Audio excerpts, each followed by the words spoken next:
नमस्कार दोस्तों, मैं हूं आपका दोस्त अनूप कुमार और अपने इस YouTube चैनल पर मैं आपका स्वागत करता हूं। सबसे पहले आपको happy new year to all, जितने भी मेरे सब्सक्राइबर हैं और जितने भी लोग ये वीडियो देख रहे हैं उनको 2017 की बहुत बहुत शुभकामनाएं।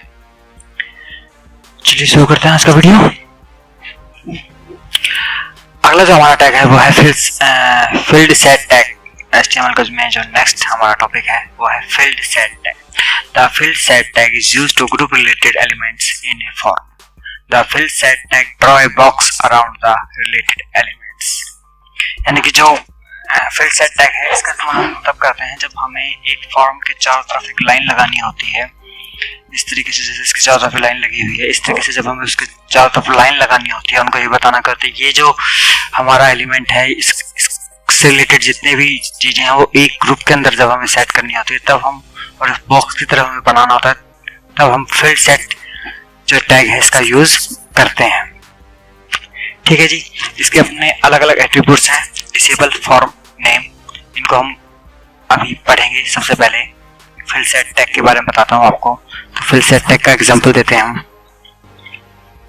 एक हम फॉर्म टैग लेते हैं। ठीक है जी। फॉर्म टैग की क्लोजिंग हमने कर दी। ऑलरेडी दो फॉर्म है।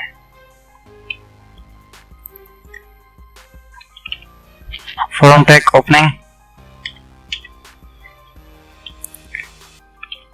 Form tag closing. ठीक है जी। एक फॉर्म टैग ले लिया। अब यहाँ पे हम एक फॉर्म बनाते हैं जिसका नाम है, हम ले लेते हैं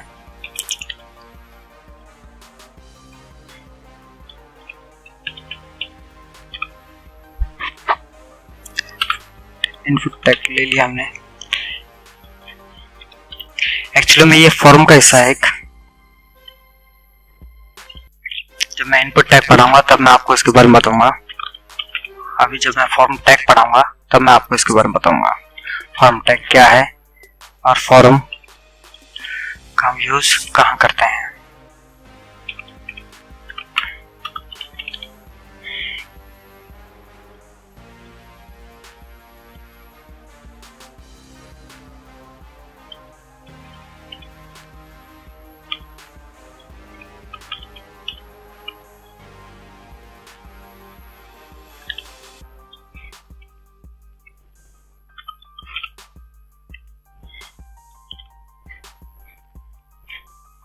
ठीक है जी। हमने ये ले लिया इनपुट टैग। कंट्रोल से हमने सेव किया। रन करा के देखते हैं।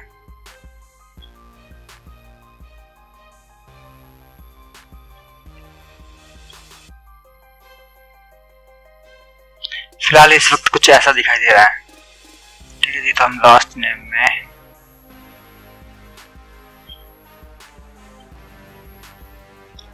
हटा देते हैं। कंट्रोलर से हमने सेव किया, फ्लैश किया। सॉरी, यहाँ पे हमेशा आगे लेना होगा। फ्लैश किया। ठीक है जी। तो हमारा सिंपली एक जो है फॉर्म है वो इस तरीके से आ गया है। ठीक है। अब हम क्या करेंगे, हम इसमें फील्ड सेट डालेंगे। कैसे?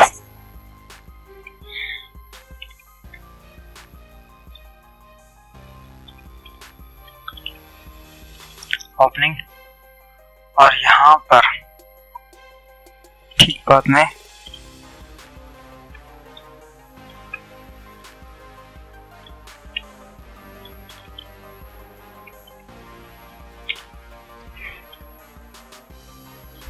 क्लोजिंग। ठीक है जी। तो ये हमारा हो गया। अब हम इसे सेव करते हैं। सेव हो चुका है। रिफ्रेश करते हैं तो देखिए इसके चारों तरफ एक जो बॉक्स टाइप में है वो बन चुका है। ठीक है जी। ये है हमारा फील्ड सेट टैग। ठीक है। अब इसके एट्रीब्यूट का हम यूज करते हैं। अब इसमें जो पहला एट्रीब्यूट है वो है डिसेबल।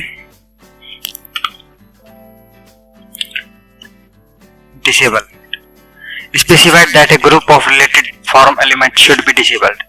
जैसा कि नाम से पता चल रहा है कि ये जब हम लगा देते हैं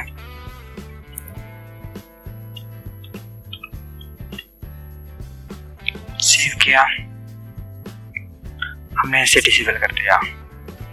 फिलहाल अभी यहाँ पर हम कुछ भी काम नहीं कर सकते हैं। हम इसका तभी यूज करते हैं जब हमने एक फॉर्म बनाया, हम चाहते हैं कि इसका इस्तेमाल अभी ना हो, कुछ टाइम बाद में हम इसे ओपन करें तो लोग इसका यूज कर पाए, या हमारा विजिटर है, यूजर है, वो इसका इस्तेमाल कर पाए। तो हम इसे डिसेबल टैग के जरिए उस वक्त टेम्परेरी बेस पे हम चाहें तो इसे डिसेबल रख सकते हैं। जैसे हम डिसेबल टैग हटाएंगे, हमारा ये फॉर्म वापस यूज में आ जाएगा, हमें बीच में फॉर्म डालने की जरूरत नहीं पड़ेगी। ठीक है जी। उसके बाद दूसरा ऑप्शन है इसमें form. Specify one or more form the field set belong to, यानी कि हम एक फॉर्म हमने ये बना दिया, एक फॉर्म और नीचे है, तो ये किस फॉर्म का हिस्सा है ये बताने के लिए हम क्या करते हैं, फॉर्म में इसमें इसके दूसरे एट्रीब्यूट का यूज करते हैं। एग्जाम्पल के तौर पर मैं इसको यहाँ से फील्ड सेट को हटा देता हूँ।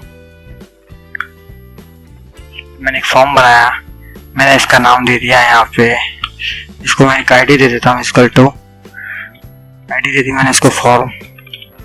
ठीक है जी। कंट्रोल एस से मैंने इसको सेव किया, और यहाँ पर मैंने फॉर्म के बाद में यहाँ पर मैंने एक काम किया, यहाँ पे मैंने फील्ड सेट बनाया, टैग का यूज किया,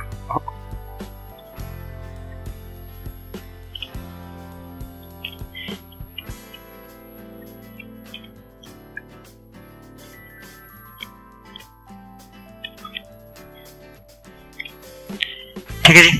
ये मैंने फील्ड सेट टैग पे यहाँ पे यूज किया। अब मैं क्या करूँगा यहाँ पर,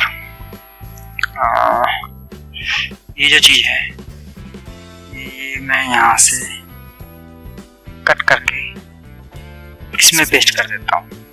ठीक है। और सबमिट बटन जो है मैं यहाँ पे ले आता हूँ, यहाँ पे लिख देता हूँ मैं email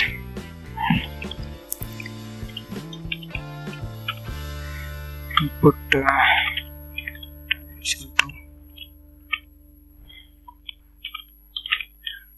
type is equal to text,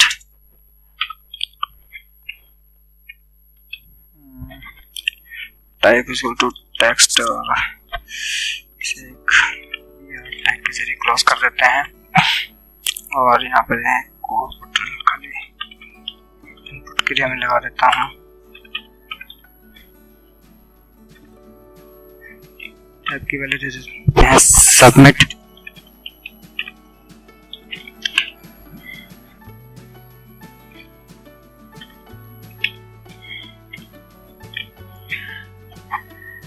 save कर देते हैं फॉर्म टैग के अंदर।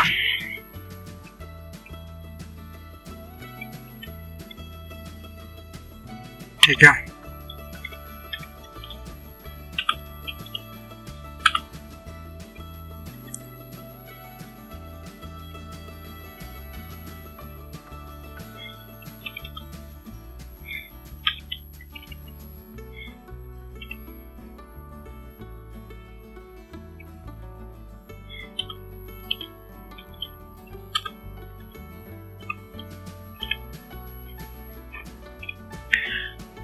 रिफ्रेश किया, देखिए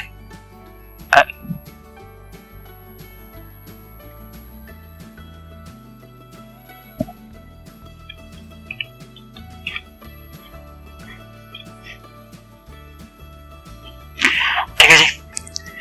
तो ये हमारा फॉर्म हो गया ये, लेकिन अब हम यहाँ ये जो फॉर्म है ये इसी का हिस्सा है, लेकिन सबमिट बटन यहाँ पर आ गया। तो हम क्या करेंगे, अब यहाँ पे जो इन्फॉर्मेशन शेयर होगी वो थोड़ी ना इसके अंदर आएगी, वो तो कहीं और ही जाएगी। तो हम क्या करेंगे, हम करेंगे यहाँ पर फॉर्म को हमने एक आईडी दी थी फॉर्म 1, तो हम यहाँ को बोलेंगे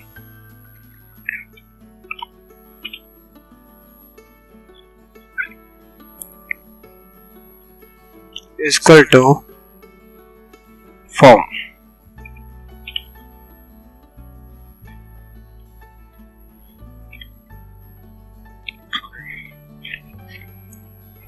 सेव किया,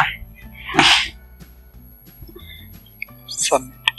जैसे अब हम यहाँ पे नाम डालेंगे, कुछ भी डालेंगे, कुछ भी करेंगे और यहाँ पर जब ईमेल डालेंगे तो वो जो इन्फॉर्मेशन जाएगी वो सबमिट करते के साथ ही सिर्फ ये जो इन्फॉर्मेशन है ये भी इसी के साथ है वो इंक्लूड हो जाएगी। ठीक है जी, तो ये था इसका दूसरा एट्रीब्यूट फॉर्म। ठीक है, अब इसका तीसरा एट्रीब्यूट का यूज करते हैं name. Specify name for the field set. ठीक है जी, ये इसका एक नाम धर देता है और इसके जरिए इसको हम बाहर से भी कॉल कर सकते हैं। फॉर एग्जांपल के तौर पर मैं यहां से इसको फील्ड सेट को कंट्रोल एक्स करता हूं और फॉर्म टैग के अंदर मैं इसे पेस्ट कर देता हूं और यहां से फॉर्म को मैं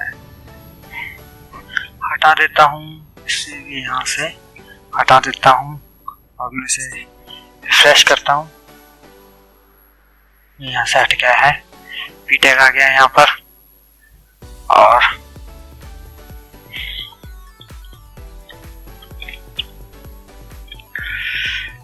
अब क्या करेंगे हम फॉर्म से बाहर एक बटन लगाते हैं और बटन ही लगाते हैं। हमने यहाँ पे एक बटन लगाया,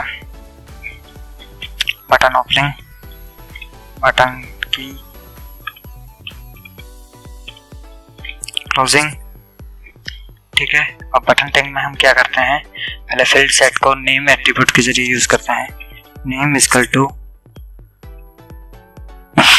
इसका नाम दे देते हैं हम एबीसी हमने इसको नाम दे दिया। और बटन में हमने बोला कि भैया पहले तो उसका टाइप से डिसाइड करते हैं हम, what टाइप है आपका, इक्वल टू बटन और हम इसको बोलते हैं ऑन क्लिक। ऑन क्लिक, जब आपका कोई क्लिक करे तब क्या करो आप एक काम करो, फॉर्म के अंदर जो एबीसी है नाम है उस पर आप स्टाइल दो के जो उसका बैकग्राउंड कलर है इक्वल टू हो जाए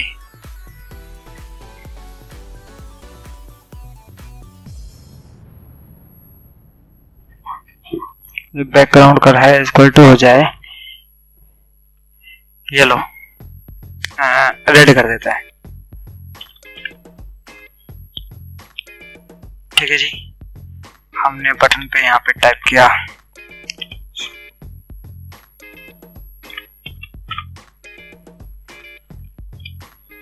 रिफ्रेश किया, कुछ मिस्टेक्स है यहाँ पर, कुछ मिस्टेक हुई है।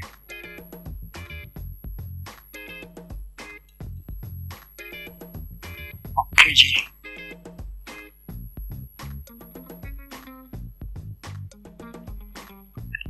सेव किया मैंने इसको, कंट्रोल से मैंने इसको सेव किया, रिफ्रेश किया। क्या गड़बड़ हुई है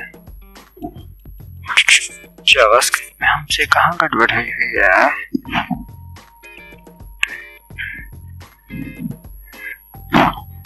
बटन ऑन क्लिक और मेरी स्टाइल बैकग्राउंड कलर,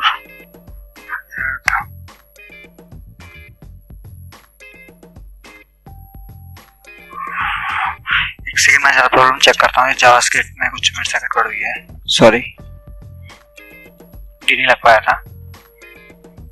सेव किया, अभी भी कुछ मिस्टेक है, जरा एक मिनट में वीडियो पोस्ट करता हूँ। हाँ जी, मिस्टेक मिल गई, यहाँ पे मिस्टेक है हमारी, इसको डबल कोड के अंदर मुझे लेना है, इस वैल्यू को और ये जावा स्क्रिप्ट है, तो इसके लिए सिंगल कंट्रोलर से मैंने सेव किया, रिफ्रेश किया और नहीं हो रहा है, कंट्रोलर से सेव किया, रिफ्रेश किया, सबमिट। कहीं फिर मिस्टेक है, एक सेकंड जरा BRB मिस्टेक और हो गई थी जी। तो जो पहली मिस्टेक थी वो तो एक तो हमने इसको बटन बाइसेप को हमने बाहर ले लिया, सॉरी अंदर लेना था। दूसरी जो थी वो थी कलर, ठीक है जी। ये इसकी वैल्यू मैंने नहीं ली थी तो इस वजह से मिस्टेक हो रही थी। अब इसको हमने वापस सेव किया, रिफ्रेश करते हैं, पूरा का पूरा जो है वो रेड में भर गया है, ठीक है। लेकिन ये बटन फील्ड सेट से बाहर है, फॉर्म के तो अंदर ही है लेकिन फील्ड सेट से बाहर है, ठीक है जी। और तब हम इसे फील्ड सेट में फिलअप करने के लिए इसके नेम एट्रीब्यूट का यूज करते हैं, ठीक है जी। तो ये था हमारा फील्ड सेट टैग। मिलता हूँ आपसे नेक्स्ट वीडियो में। अगर आपको मेरा वीडियो समझ में आया हो और अच्छा लगा हो तो प्लीज मुझे बताइए, नीचे कमेंट कीजिए। अगर बुरा भी लगा हो तो भी प्लीज बताइए, ताकि मैं अपने वीडियो को और बेहतर बना सकूं और अच्छा बना सकूं और आपको और अच्छी तरीके से समझा सकूं। अगर आपको अच्छा लगा हो तो प्लीज लाइक कीजिए, शेयर कीजिए और सब्सक्राइब कीजिए मेरे इस चैनल को। तब तक नमस्कार दोस्तों, मैं हूं आपका दोस्त कुमार और अपने इस HTML के रिलेटेड ट्यूटोरियल में आपका वेलकम करता हूं। इससे पहले मैं आपसे रिक्वेस्ट करूंगा, अगर आपने हमारे चैनल को सब्सक्राइब नहीं किया है तो प्लीज हमारे चैनल को सब्सक्राइब कर लीजिए। सब्सक्राइब करना बिल्कुल फ्री होता है। चलिए बिना देरी के शुरू करते हैं अगला ट्यूटोरियल। अगला ट्यूटोरियल है हमारा HTML का figure tag. The figure tag specify self content like diagram, photograph, code, listening etc। यानी कि जो ये फिगर टैग है ये स्पेशली हमारे पेज में या हमारे सर्च इंजन को ये बताता है जो फोटोग्राफ, डायग्राम या कोड जो हमने लगाए हुए हैं इसके अंदर, ठीक है जी, वो हमारे सेल्फ खुद के हमारे कंटेंट हैं जिन्हें हमने खुद ने बनाया है, ठीक है जी। उसके ऊपर किसी और का कॉपीराइट नहीं है। उसके लिए हम फिगर टैग का यूज करते हैं। बताते हैं जी फिगर टैग के लिए हम क्या करेंगे। इसको जरा सा नीचे कर देते हैं, टाइटल दे देते हैं यहाँ पे।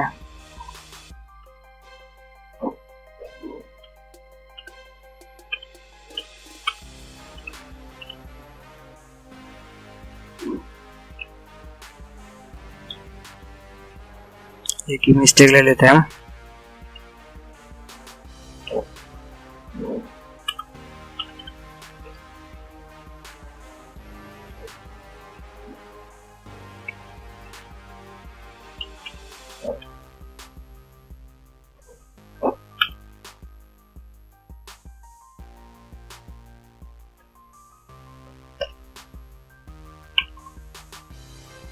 करा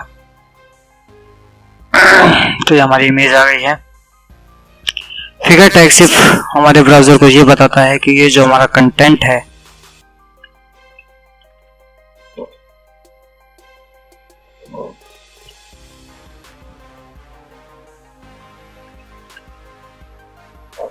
वो हमारा सेल्फ है, खुद का है, किसी दूसरे का इस पे कोई राइट नहीं है। इसमें आप कुछ भी क्या कहते हैं फोटोग्राफ डाल सकते हो, कोई डॉक्यूमेंट डाल सकते हो, कोई QR कोड वगैरह आप इसके अंदर यूज कर सकते हैं। फिगर टैग का सिर्फ इतना ही काम होता है। जब हम कोई प्रोजेक्ट वगैरह बनाते हैं, ब्लॉग वगैरह बनाते हैं तो उसके अंदर फिगर टैग का हम यूज करते हैं, ठीक है जी। तो ये तो हमारा फिगर टैग सिंपल टैग है, बहुत ही आसान था, बहुत ही इजी टैग है, ज्यादा इसमें मत्था बच्ची नहीं है। नमस्कार दोस्तों, मैं हूं आपका दोस्त कुमार। HTML के सपने अगले ट्यूटोरियल में आपका वेलकम करता हूं। इससे पहले मैं बता दूं, अगर आपने हमारे चैनल को सब्सक्राइब नहीं किया है तो प्लीज हमारे चैनल को सब्सक्राइब कर लीजिए। चलिए शुरू करते हैं। हमारा जो अगला टैग है वो है figure caption tag. The figure caption tag define a caption for a figure element. The figure caption element can be placed on as the first or last child of figure element, ठीक है जी।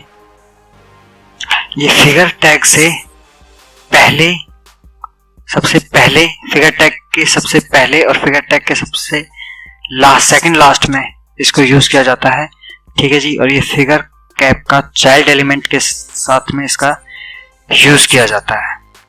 ठीक है, ये काम करता है figure, जो figure tag है, जो फिगर टैग के अंदर हमने जिस इमेज या डॉक्यूमेंट या कंटेंट को लगाया हुआ है उसे एक टाइटल या एक शीर्षक देने के लिए।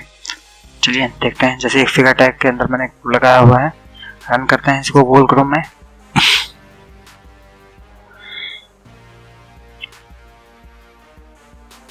ठीक है जी, तो ये हमारी इमेज लगी हुई है सिंपली। अब हम क्या करेंगे, यहाँ से इसके जस्ट बाद में लगाएंगे फिगर टैग।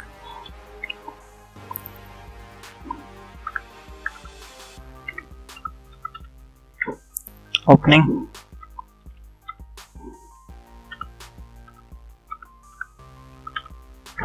क्लोजिंग, और यहाँ पे देते हैं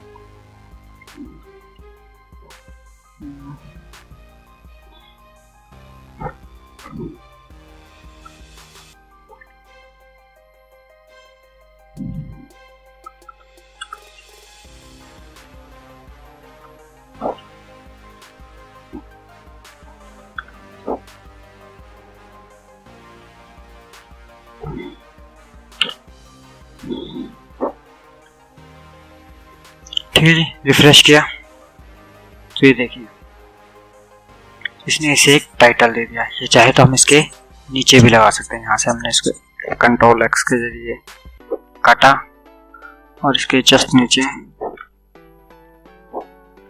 सेव, देखिए इसके नीचे ये शीर्षक, इस इमेज का जो शीर्षक है वो आ गया है। ठीक है जी, लेकिन हमेशा इस टैग को इस टैग से क्या तो बिल्कुल जस्ट क्लोजिंग टैग से जस्ट पहले या फिर स्टार्टिंग टैग के जस्ट बाद में हमें यूज करना पड़ता है। ठीक है जी, और ये फिगर टैग का चाइल्ड एलिमेंट या चाइल्ड टैग कहलाता है। ठीक है जी, तो ये है था हमारा फिगर कैप्शन टैग। अगर आपको इस वीडियो के बारे में और कुछ जानना है तो प्लीज नीचे कमेंट कीजिए, आपको ये वीडियो कैसा लगा इसके बारे में प्लीज मुझे बताइए। और प्लीज प्लीज प्लीज अगर आपको बुरा भी लगा है तो प्लीज मुझे उसके बारे में भी जरूर बताइए। अगर अच्छा लगा तो प्लीज लाइक कीजिए, शेयर कीजिए और हमारे चैनल को सब्सक्राइब कीजिए। मिलता हूँ उससे नेक्स्ट वीडियो में, तब तक लिए जय हिंद। नमस्कार दोस्तों, मैं हूँ आपका दोस्त अमित कुमार और अपने इस HTML के लिए ट्यूटोरियल में आपका स्वागत करता हूँ। इससे पहले आपसे रिक्वेस्ट करूंगा, अगर आपने हमारे चैनल को सब्सक्राइब नहीं किया है तो प्लीज़ हमारे चैनल को सब्सक्राइब कर लीजिए। अगर आप मुझे कोई सजेशन देना चाहते हैं इस वीडियो के बारे में या इससे पिछले किसी भी वीडियो के बारे में, अगर आप मुझे कुछ सजेस्ट करना चाहते हैं तो प्लीज़ नीचे कमेंट कीजिए, मैं आपकी सजेशन पर जरूर गौर करूँगा। अगर आपको ये वीडियो अच्छा लगता हो तो प्लीज़ हमारे इस वीडियो को शेयर भी करें, लाइक भी करें, और अगर आपको ये बुरा भी लगता हो तो कमेंट करके ज़रूर मुझे बताएं। मैं पूरी कोशिश करूँगा इस आगे आने वाले वीडियोस को और बेहतर और भी ज़्यादा अच्छी तरीके से बनाने के। तो बिना टाइम वेस्ट किए हम शुरू करते हैं आज का ट्यूटोरियल। तो हमारा जो नेक्स्ट टैग है वो है footer tag. The footer tag define a footer for a document or section. A footer element should contain information about a containing element. A footer element typically contains, यानी कि जो footer tag है वो footer document का एक footer को define करता है। डॉक्यूमेंट के या फिर डॉक्यूमेंट के किसी सेक्शन को का जो फुटर होता है उसे डिफाइन करता है, यानी कि सबसे नीचे वाले हिस्से को हम फुटर कहते हैं। और जो फुटर इंफॉर्मेशन कंटेनिंग एलिमेंट, यानी कि उसके अंदर फुटर के अंदर सिर्फ इतनी ही इंफॉर्मेशन हम डालते हैं जो कि उस एलिमेंट से रिलेटेड हो, उसके बारे में हो। फॉर एग्जांपल के तौर पे ऑथराइज्ड इंफॉर्मेशन, यानी कि वो डॉक्यूमेंट किसके पास ऑथराइज है उसकी information, copyright information, contact information, site map, back to top link, related document, यानी कि डॉक्यूमेंट किस चीज से रिलेटेड है। ठीक है जी, तो ये सब इंफॉर्मेशन उसके अंदर फुटर टैग के अंदर डाली जाती है। फुटर टैग बहुत ही आसान है, बहुत ही सिंपल है, हालांकि सारे सेट टैग सिंपल है, इजी है, कोई ज्यादा बड़ी बात नहीं है टैग्स के अंदर। चलिए देखते हैं फुटर टैग को। तो यहाँ पे हम लेते हैं फुटर टैग, ओपनिंग,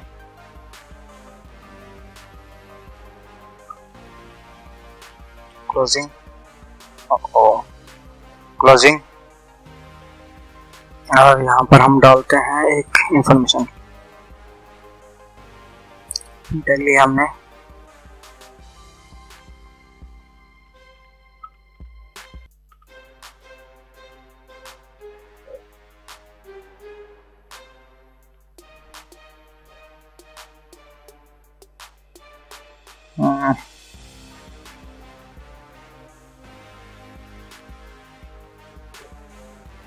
क्लोज। और दूसरा हम लेते हैं यहाँ पे एक और पैराग्राफ ले लेते हैं, टैग ले लेते हैं, यहाँ पे हम डालता है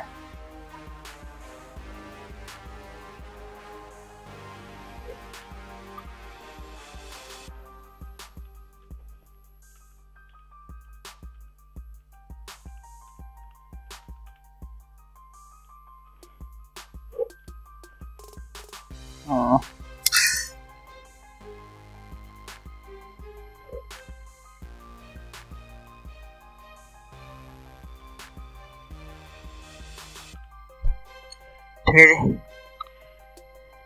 और हमने टैग हमारा क्लोज कर दिया।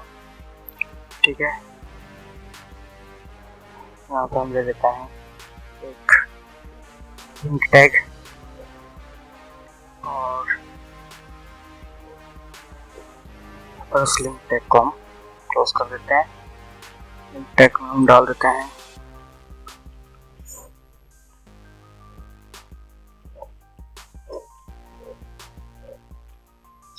ठीक है जी। यहाँ पे आप जो उसकी मेल आईडी है वो डाल सकते हैं। फिलहाल मेरे पास कोई मेल आईडी नहीं है यार, ऐसे नहीं है।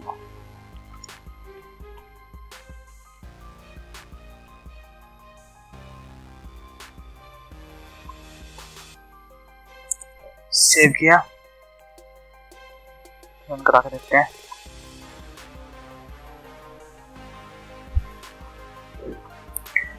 ये देखिए, posted bye AK84 contact information AK84@example.com था।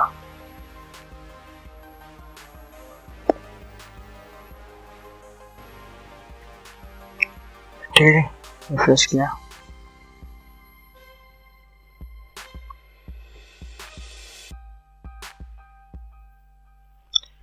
ये आ गया जी हमारा .com। ये इन्फॉर्मेशन जो है एक फुटर टैग के अंदर आती है, यानी कि सबसे वेब पेज के अंदर आपने नीचे देखा होगा, सबसे नीचे की साइड में इन्फॉर्मेशन आती है। ठीक है, यहाँ पे हम कॉपीराइट के नोटिफिकेशन लगा सकते हैं और भी जितने नोटिफिकेशन है, ऑथराइजेशन इन्फॉर्मेशन हम डाल सकते हैं, कॉपीराइट इन्फॉर्मेशन डालते हैं, कॉन्टैक्ट इन्फॉर्मेशन मैंने आपको डाल के दिखाई दी है, साइट मैप हम डाल सकते हैं, बैक टू टॉप का लिंक हम डाल सकते हैं, और डॉक्यूमेंट, उस डॉक्यूमेंट से रिलेटेड कोई चीज़ अगर हम डालना चाहते हैं तो वो चीज़ हम फुटर के अंदर डालते हैं, वो इन्फॉर्मेशन हम फुटर के अंदर डालते हैं। तो ये फुटर टैग का काम सिर्फ इतना ही होता है। ठीक है जी, ये था हमारा फुटर टैग। मिलता हूँ आपसे नेक्स्ट वीडियो में इसके नेक्स्ट टैग के साथ में। अगर आपको ये वीडियो पसंद आया तो प्लीज़ लाइक कीजिए, शेयर कीजिए और हमारे इस चैनल को सब्सक्राइब करना ना भूलें। नमस्कार दोस्तों, मैं हूँ आपको दोस्त कुमार और अपने इस HTML के अगले ट्यूटोरियल में मैं आपका स्वागत करता हूँ। लेकिन इससे पहले आपसे एक रिक्वेस्ट करूँगा, अगर आपने हमारे चैनल को सब्सक्राइब नहीं किया है तो प्लीज़ हमारे चैनल को सब्सक्राइब कर लीजिए, क्योंकि इसमें कंप्यूटर से related tips and tricks and tutorials मिलते हैं जो बिल्कुल फ्री होते हैं। तो बिना टाइम गवाए आपको सब्सक्राइब कर लेना चाहिए। चलिए शुरू करते हैं आज का ट्यूटोरियल। तो आज का हमारा टैग है फ़ॉन्ट टैग। फ़ॉन्ट टैग से आप पता ही लग गए होंगे इसका टेक्स्ट कहाँ गया।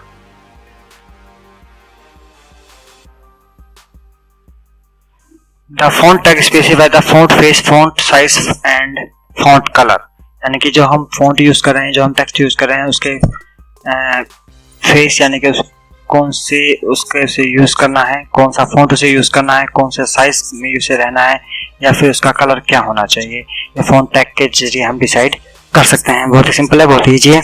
हम एक पैराग्राफ लेते हैं और इसमें डालते हैं my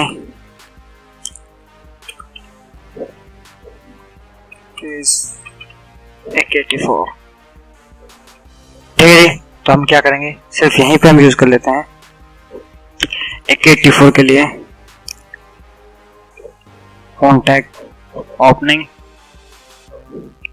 then font tag closing. Control से सेव किया और यहाँ पर हम देते हैं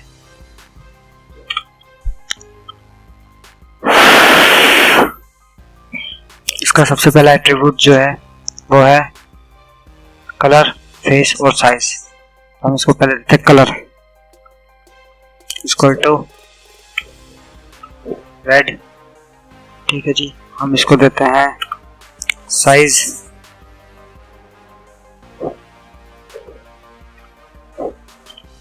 इज इक्वल टू 3 और एक और हम ले लेते हैं यहाँ पर। ठीक है जी, हम इसको दे देते हैं तीसरा एट्रीब्यूट फेस में हम इसका फॉन्ट जो है वो यूज करेंगे। तो फॉन्ट का नाम हम कहाँ से लेते हैं? फॉन्ट का नाम हम यहीं से डाल लेते हैं। यहाँ पे हमें फॉन्ट का नाम लेना होता है एक्चुअल में। फॉन्ट कौन सा लें हम?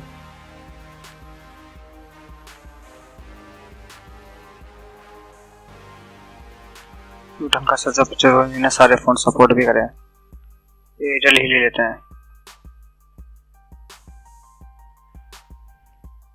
देखते हैं शायद सपोर्ट करे ना करे। ठीक है जी, ये आपने ले लिया, कंट्रोल से सेव किया, रन करा के देखते हैं।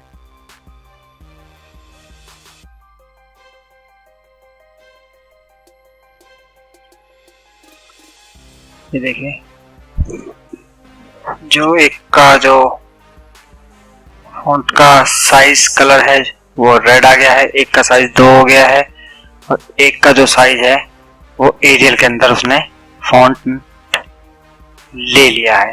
तो हम यहाँ पे 3 की जगह इसको 5 कर देते हैं, कंट्रोल से सेव करते हैं और रिफ्रेश करते हैं। तो ये देखिए इसका साइज बढ़ गया। अगर यहाँ पे हम कलर जो फॉन्ट है अगर हम इसे हटा दें, अगर हम इसे हटा देते हैं फॉन्ट में, यहाँ सर कंट्रोल से सेव किया, रिफ्रेश किया, तो ये देखिए फॉन्ट का जो साइज है वो छोटा हो गया है, फॉन्ट चेंज हो गया है।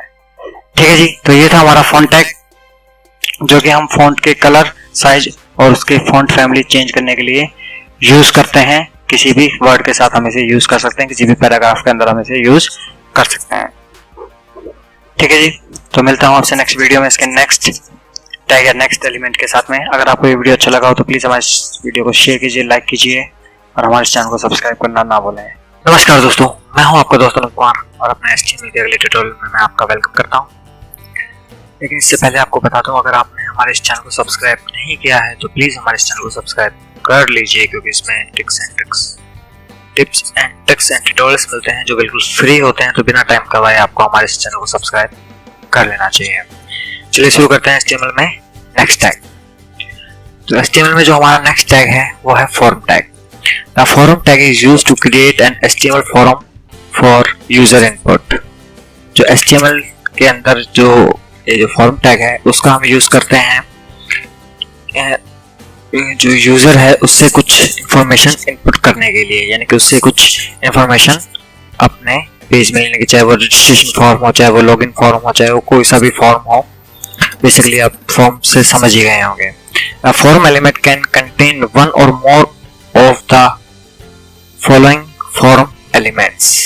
कि जो फॉर्म एलिमेंट है वो अकेला ही काम नहीं करता है, उसके साथ में कुछ और एलिमेंट्स भी हैं जो ये सारा काम करते हैं। ठीक है जी, जो कौन कौन से एलिमेंट है? पहला है इनपुट, दूसरा टेक्स्ट एरिया, तीसरा है बटन के बारे में आपको बता चुका हूँ, सेलेक्ट, चौथा है ऑप्शन, पांचवा है ओपीटी ग्रुप, छठा है फील्ड सेट के बारे में भी मैं आपको बता चुका हूँ, और ये है लास्ट है लेबल। ठीक है जी, तो इन टैग के बारे में मैं आपको आगे बताऊंगा। फिलहाल हमारा जो टैग है वो है फॉर्म टैग या फॉर्म एलिमेंट। ठीक है जी, फॉर्म एलिमेंट है तो चलिए पहले फॉर्म बना लेते हैं एक।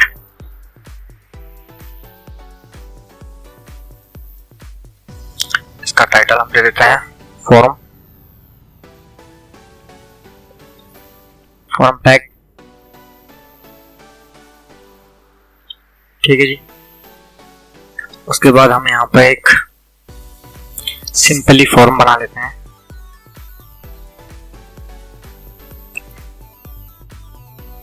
Opening, closing, save. ठीक है जी। अब ये फॉर्म टैग बन गया, यानी कि फॉर्म टैग से ये पता लगता है कि जब ब्राउजर को इससे ये पता लगता है कि यहाँ से हमारा फॉर्म टैग स्टार्ट हुआ, यहाँ से हमारा फॉर्म टैग क्लोज हुआ। ठीक है जी। इसके बाद का जो इंफॉर्मेशन लेनी होती है वो अलग अलग टैग्स का काम होता है जो इंफॉर्मेशन कलेक्ट करते हैं। ठीक है जी। तो यहाँ पे फॉर एग्जांपल मैं इनपुट टैग के बारे में बताता हूँ आपको, बताऊंगा तो मैं आपको इसी के बारे में, फॉर्म टैग के बारे में एक एग्जांपल के तौर पर मैं बताता हूँ। मैं इनपुट टैग ले लेते हैं इसका एक, ठीक है। इनपुट में इसका नाम ले लेता हूँ स्टार्टिंग में,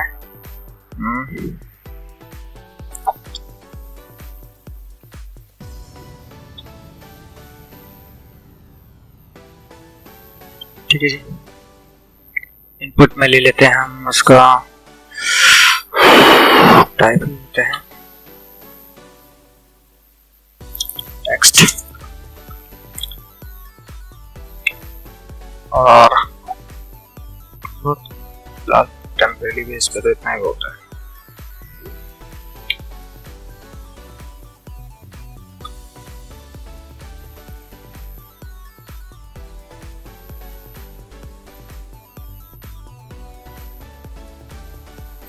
लास्ट नेम में हो गया आपका, लास्ट नेम में भी इनपुट डेट ले लेते हैं।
ठीक है जी। तो ये फॉर्म है, ये जो इनपुट टैग है, ये जब इसका नंबर आएगा तो मैं आपको तब बताऊंगा इसके बारे में। फिलहाल हम देखते हैं इसको आगे करना है।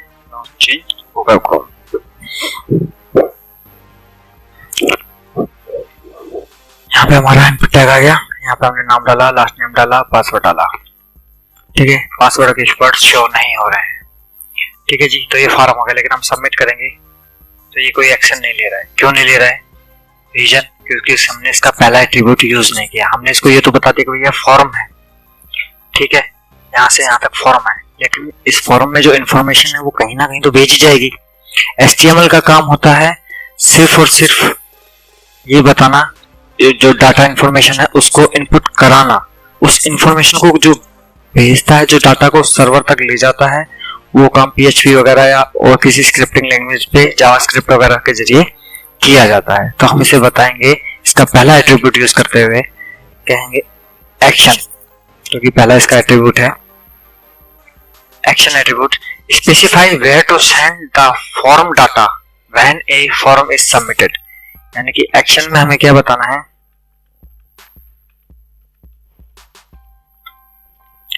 एक्शन में हमें उस जगह का पाथ देना है जहां पर इसका डाटा हमें भेजना है।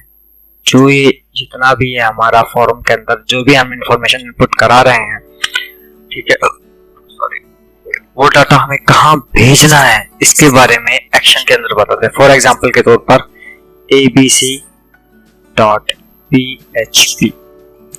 ठीक है जी, abc.php फाइल है, आप उसके अंदर इस डाटा को भेजिए। फिलहाल ये abc.php फाइल कोई फाइल नहीं है, ठीक है, मैं एग्जांपल के तौर पे बता रहा हूँ। abc.php उसका कुछ भी नाम हो सकता है, उसकी कुछ भी लोकेशन हो सकती है, वो पूरी लोकेशन डालने के बाद में आप नाम डालेंगे और उसका एक्सटेंशन नेम डालेंगे। ठीक है जी। तो ये है एक्शन। एक्शन के अंदर हम सिर्फ ये बताते हैं कि भैया ये जो इन्फॉर्मेशन आप कलेक्ट कर रहे हो, जितनी भी फर्स्ट नेम लास्ट नेम और भी काफी कुछ हो सकता है, जितनी भी इसके अंदर और भी काफी कुछ टैग्स यूज होते हैं, वो जो एक एक टैग होने के बाद में एक कंप्लीट फॉर्म जो है मैं वो आपको बना के दिखाऊंगा बकायदा, ठीक है। और ये बेहतर तरीके से आप PHP के अंदर समझ पाएंगे, लेकिन एक फॉर्म के अंदर कौन कौन से टैग और भी यूज होते हैं ये जब हम प्रोजेक्ट करेंगे तब आपको समझाऊंगा। फिलहाल तो मैं फॉर्म टैग के बारे में आपको बता रहा हूँ, कंप्लीट फॉर्म नहीं बता रहा हूँ आपको कैसे बनाया। कंप्लीट फॉर्म में और भी बहुत कुछ आता है।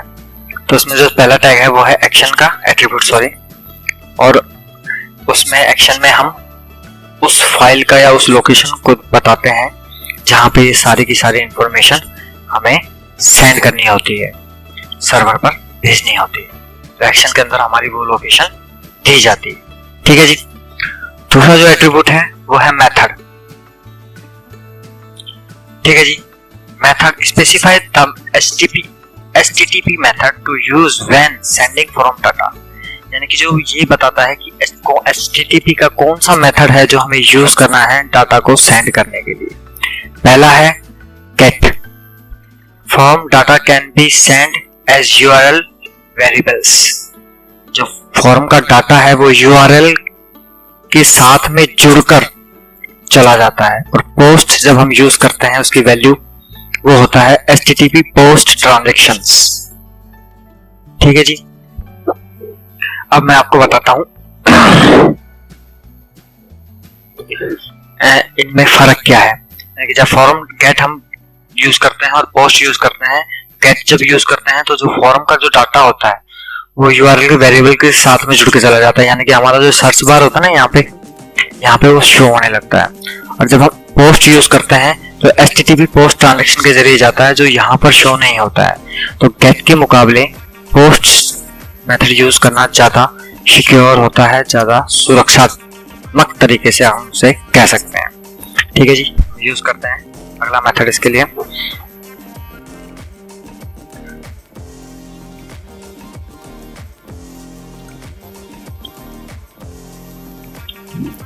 पहले यूज करते हैं गेट, कंट्रोल S से सेव किया। अब यहाँ पे रिफ्रेश करते हैं। यहाँ पे मैं नाम डालता हूँ, कुछ भी नाम डाल रहा हूँ, इतना बड़ा नहीं डालता, ज्यादा पेज हो जाएगा। दूसरा नाम डालता हूँ। यहाँ पे पासवर्ड में डालता हूँ ABC1234, ठीक है। और इसमें से सबमिट करता हूँ,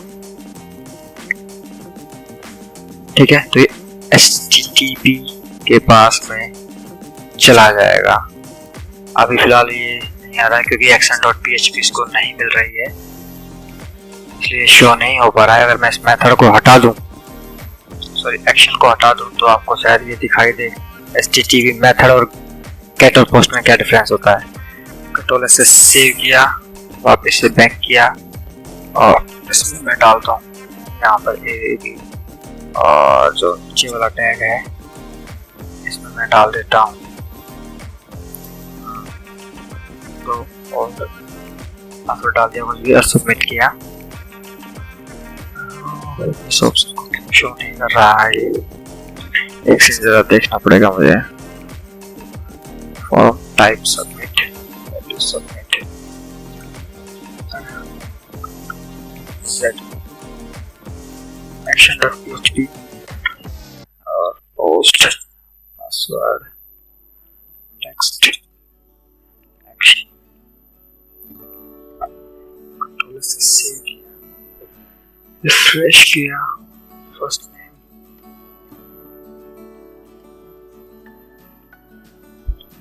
सबमिट, इसे पोस्ट करने पर कुछ मिस्टेक भी है।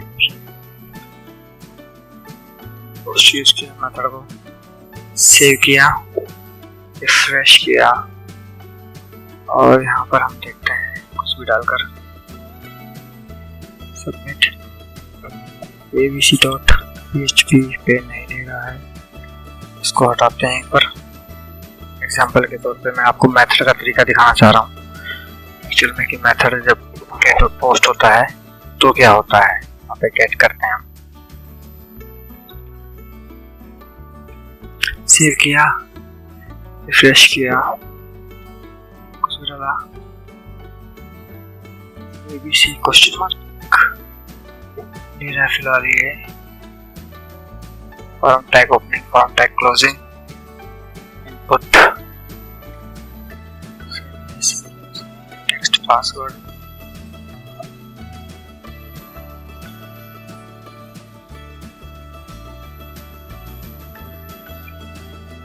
Password equal to, I think इसकी 2 वैल्यू डालनी पड़ेगी मुझे।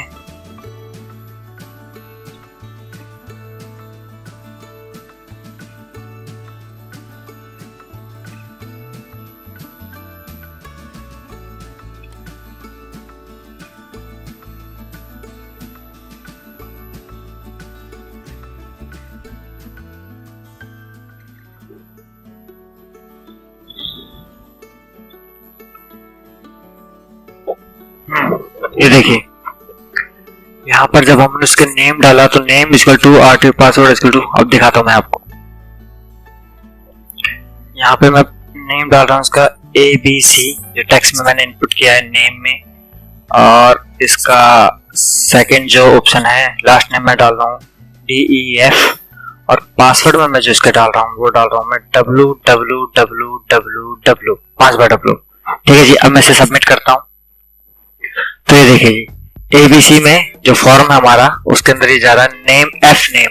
मैंने यहाँ पे F नेम में, फर्स्ट नेम में क्या दिया था, टेक्स्ट में F नेम, फर्स्ट नेम में ABC दिया था जी मैंने, एंड लास्ट नेम में मैंने DEF दिया था, एंड पासवर्ड जो है वो www, 5 बार www दिया था। तो ये जब गेट हम यूज करते हैं तब इस तरह की इंफॉर्मेशन आगे सेंड होती है। लेकिन अगर मैं यही पोस्ट यूज कर दूं, पोस्ट यूज कर दूं और इसको मैं सेव करूं, अब मैं इसे रिफ्रेश करता हूं और अब मैं इसको मारता हूं ABC, ठीक है जी, दूसरा DEF, ठीक है जी, तीसरा जो है वो www। अब मैं इसे सबमिट करता हूं। तो ये देखिए ABC के अंदर उसने भेज दिया, लेकिन यहाँ पे कोई भी इंफॉर्मेशन इसके URL के साथ में इनपुट नहीं हुई है। ठीक है जी, तो ये जो डिफरेंस है गेट का और पोस्ट का है। आप गेट यूज करते हैं तो सिक्योर नहीं है, आप पोस्ट यूज करते हैं वो थोड़ा सिक्योर है और सुरक्षित है। ठीक है जी, तो ये था इसका मेथड, इस तरीके से आप इस जो इन्फॉर्मेशन यहाँ से कलेक्ट कर रहे हैं वो आगे कैसे भेजना चाहते हैं। ठीक है जी, उसके बाद तीसरा है accept. Specify a comma specter list of file type that the server accepts that can be submitted through the file upload। यानी कि इसका हम तब इस्तेमाल करते हैं जब हम किसी यूजर को ये बताते हैं कि भैया आपको क्या कहते हैं, जैसे हम यूजर को बताते हैं अपलोड योर प्रोफाइल पिक या अपलोड योर डॉक्यूमेंट या अपलोड योर वीडियो फलाना ढिमकाना करके हम कभी कभार कुछ चीजें अपलोड भी करवाते हैं यूजर के पास एक फॉर्म में। ठीक है, तो उस फॉर्म के अंदर हम कुछ कंडीशन लगाते हैं। आपने कई जगह देखा होगा जब आप अपलोड करते हो तो वहां पे PDF फाइल ही सपोर्ट करता है, वो क्या कहते हैं दूसरी फॉर्मेट को नहीं लेता। अगर आप JPG वहां पे ऑप्शन आपको दिया हुआ है और वो आप वहां पे JPG की जगह कुछ दूसरा देने की कोशिश करते हैं तो नतीजा ये होता है कि वो उसको एक्सेप्ट नहीं करता है। तो उसका कारण क्या होता है, वो सब करने के लिए हम फॉर्म के अंदर ही एक देते हैं एक्सेप्ट नाम से एट्रीब्यूट, इसका यूज करते हैं। ठीक है, एक्सेप्ट इक्वल टू, अब इसके अंदर वैल्यू हम कैसे देते हैं, वैल्यू के लिए लिखा है specify comma specters list of file type that the server accept. ठीक है, कोमा के अंदर हमें देनी पड़ती है कौन कौन सी फाइल हमें एक्सेप्ट करानी है। कैसे, हमें इमेज करानी है, इमेज के अंदर कौन सी फाइल होनी चाहिए, PNG, कोमा, और कौन सी फाइल करानी है, हमें इमेज ही करानी, कौन सी फाइल होनी चाहिए, JPG, कोमा, हमें वीडियो भी एक्सेप्ट कराना है। ठीक है, लेकिन कौन सा फॉर्मेट होना चाहिए, MP4। ठीक है जी।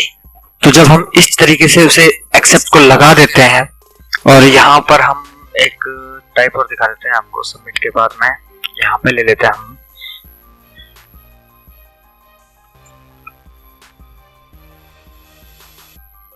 इससे पहले ले लेता, सॉरी यहाँ पे तो ठीक नहीं रहेगा।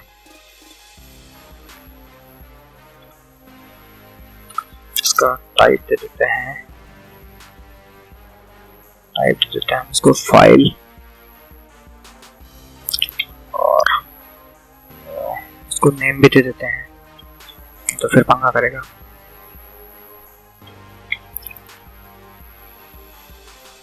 पिक दे देते हैं नाम इसको, और इसको आईडी दे देते हैं इक्वल टू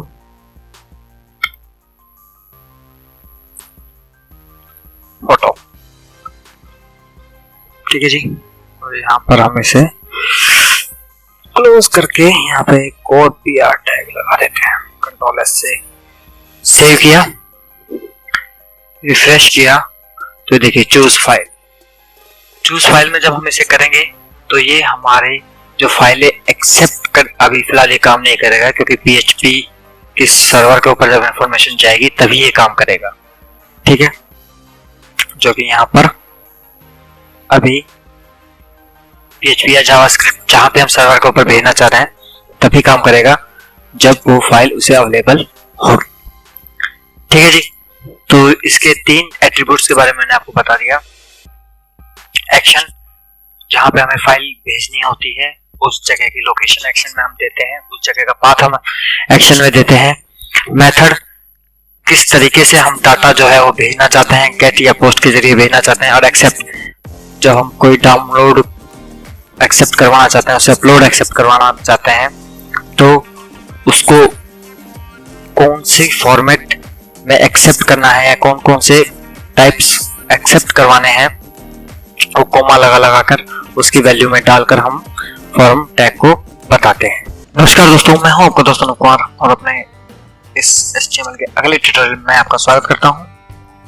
इससे पहले मैं आपसे रिक्वेस्ट करूंगा, अगर आपने हमारे चैनल को सब्सक्राइब नहीं किया है तो प्लीज़ हमारे इस चैनल को सब्सक्राइब कर लीजिए, क्योंकि इसमें कंप्यूटर से, मोबाइल से, इंटरनेट से related tips and tricks and tutorials मिलते हैं जो बिल्कुल फ्री होते हैं। तो बिना टाइम गंवाए आपको सब्सक्राइब कर लेना चाहिए। चलिए शुरू करते हैं। तो आज का जो हमारा अगला टॉपिक है वो फॉर्म टैग ही है, क्योंकि इसमें फॉर्म टैग के अंदर मैंने पिछले वीडियो के अंदर आपको बताया था एक्शन, मेथड और एक्सेप्ट एट्रीब्यूट के बारे में। अब हम अगला जो वीडियो शुरू करेंगे वो है एक्सेप्ट चार सेट। उसका जो नेक्स्ट एट्रीब्यूट है वो है accept charset. Specified the characters encoding that are to be used for the form submission.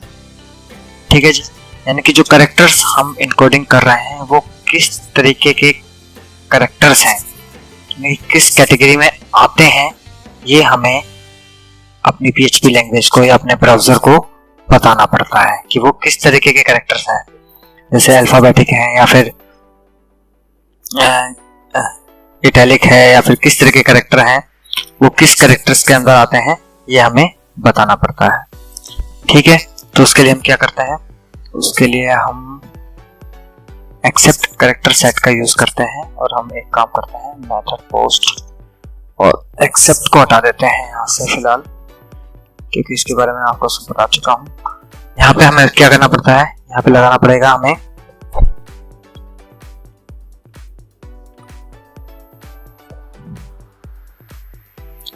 Character set चार सेट। एक्चुअल में इसका शॉर्ट कोड है सॉरी, ये है कैरेक्टर सेट कि एक्सेप्ट कौन से कैरेक्टर सेट से ये बिलोंग करता है। फॉर एग्जांपल, ये कैरेक्टर सेट का एक्चुअल में बहुत बड़ा काफी सारे कैरेक्टर सेट आते हैं। ये आपको मैं जब कैरेक्टर सेट के बारे में बताऊंगा कि में क्या क्या डिफरेंस होता है, तब मैं आपको उसके बारे में बताऊंगा। लेकिन हमें फिलहाल मैं यही बताऊंगा, इतना ही बता पाऊंगा कि एक्सेप्ट कैरेक्टर सेट के अंदर हमें ये बताना पड़ता है ये जो इंफॉर्मेशन है कौन से कैरेक्टर सेट के अंदर आती है, कौन से चार्ट सेट के अंदर आती है। ठीक है जी, तो हम क्या बता सकते हैं उसको, तो होता है हमारा UTF-8। बेसिकली ज्यादातर यही यूज होता है। ठीक है, आप या फिर इसको बोल सकते हैं ISO-8859-1। ठीक है जी। यानी कि इस तरीके के जो कैरेक्टर सेट है, ये जो फॉर्म की इंफॉर्मेशन जा रही है वो कौन से कैरेक्टर सेट के अंदर आती है, बिफोर इनकोडिंग हमें ये बताना पड़ता है एक सबमिशन से पहले। तो उसके लिए हम एक्सेप्ट कैरेक्टर सेट का एक्सप्लेनेशन करते हैं या एट्रीब्यूट का यूज करते हैं। ठीक है जी। तो ये था हमारा एक्सेप्ट चार सेट एट्रीब्यूट। उसके बाद में हमारा ऑटो कंप्लीट। ठीक है जी। Specify whether a form should have autocomplete on off. ठीक है जी। ऑटो कंप्लीट ऑन ऑफ का मतलब शायद ये इस पर काम नहीं करे, क्योंकि जब एक फॉर्म सबमिशन हो जाता है तब ये काम में आता है। फिलहाल मैं आपको दिखा देता हूँ ये किस तरीके से काम करता है। कुछ नहीं करना होता,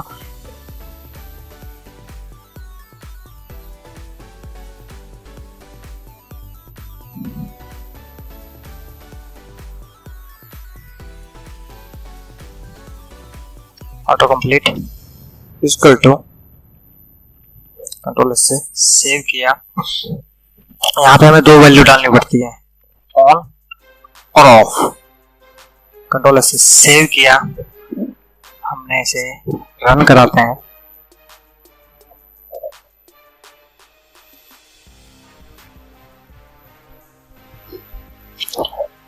यहाँ पर हम डालते हैं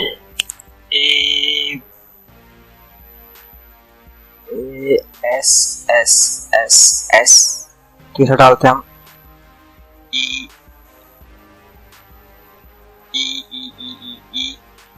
यहाँ पर हम डालते हैं क्यू ऐसे सबमिट करते हैं। ठीक है। वापस हम बैक जाते हैं, ऐसे रिफ्रेश करते हैं और हमें डालते हैं ASSS। तो ये देखिए जो SSS है अपने आप सेव हो गया। यहाँ पे हम डालते हैं E। ये देखिए E अपने आप जो सेव हो रहा है। यानी कि जो इन्फॉर्मेशन है वो कंप्लीट रहे या ना रहे, इसके बारे में ऑटो कंप्लीट एट्रीब्यूट को हम यूज करते हैं। ठीक है जी। तो ये था हमारा ऑटो कंप्लीट एट्रीब्यूट। अब बताते हैं आपको उसके नेक्स्ट एट्रीब्यूट के बारे में। एंक टाइप एट्रीब्यूट जो है specify how to form data should be encoding when submitting it to the server only for method post. यानी कि जब हम मेथड पोस्ट यूज करते हैं तब हम एंक टाइप को यूज कर सकते हैं। अगर हमने मेथड गेट यूज किया हुआ है तो हम एंक टाइप यूज नहीं करते हैं। ठीक है जी। तो हमारा मेथड कौन सा, पोस्ट है फिलहाल, लेकिन हम आपको बताते हैं अब इसमें कौन कौन से यूज करते हैं। Application www.url encoded form URL encoded। पहला तो इसका वैल्यू होती है ये, यानी कि हम यहाँ पे ऑटो कंप्लीट को हटा देते हैं, यहाँ हट जाओ। ठीक है। इक्वल टू यहाँ पर वैल्यू डालनी है हमें। ठीक है। हमने कौन सा यूज किया हुआ है, पोस्ट यूज किया हुआ है, तो हम इसको गेट कर देते हैं फिलहाल अभी समझाने के लिए अभी ये कि किस तरीके से काम करता है। तो इसको एक काम करते हैं, सभी को हटा देते हैं फिलहाल, और ये जितने भी हैं सबमिट पर पड़ा रहने दो, इसको हटा देते हैं फिलहाल यहाँ से हम। ठीक है। और एक यहाँ पर प्लीज एक और बना लेते हैं, और यहाँ पर हम इसका नाम कर देते हैं, इसको तो कर देते हैं टेक्स्ट, इसको कर देते हैं सर्च।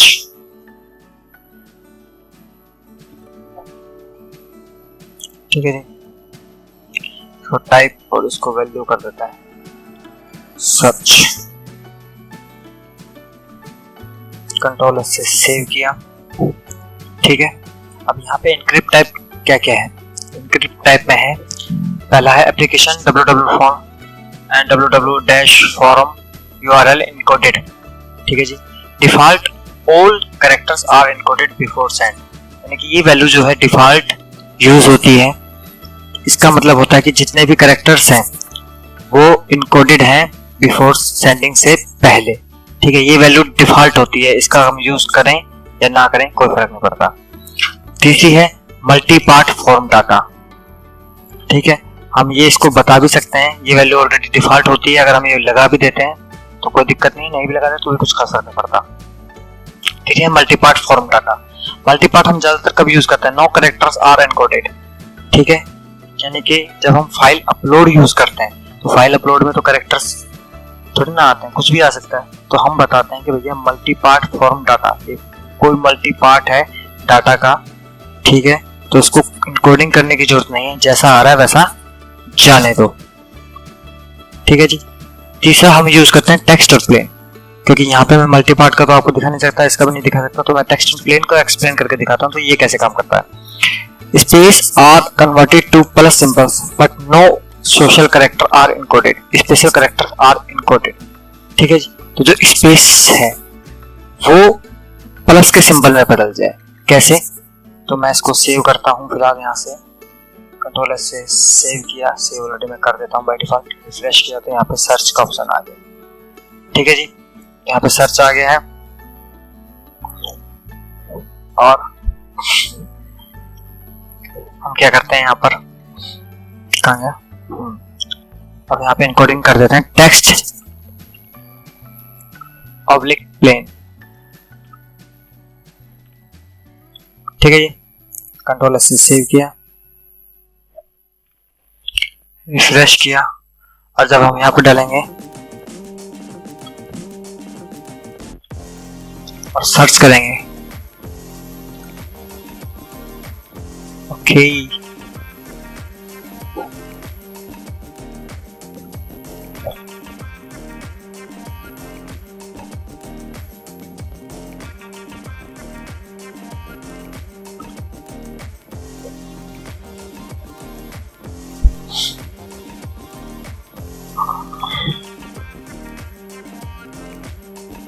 हो गया, ये चीज हो गई, टेक्स्ट और प्लेन हो गया, रिफ्रेश किया तो मेरा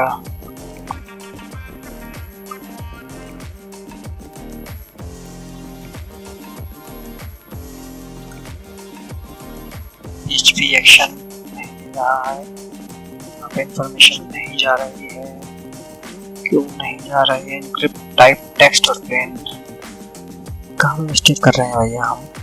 वैल्यू सर्च को हम हटा देते हैं, केस सेव किया, किया,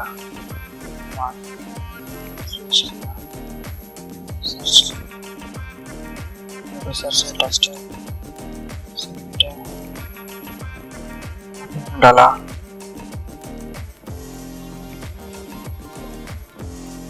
सर्च को मैंने अपलोड किया, सेट क्यों नहीं कर रहा है? मेथड यूज करते हैं पर दोबारा, मेथड पोस्ट यूज करके देखते हैं, गेट, तभी काम करेगा, तो गड़बड़ हो जाएगी। सबमिट करते हैं, PHP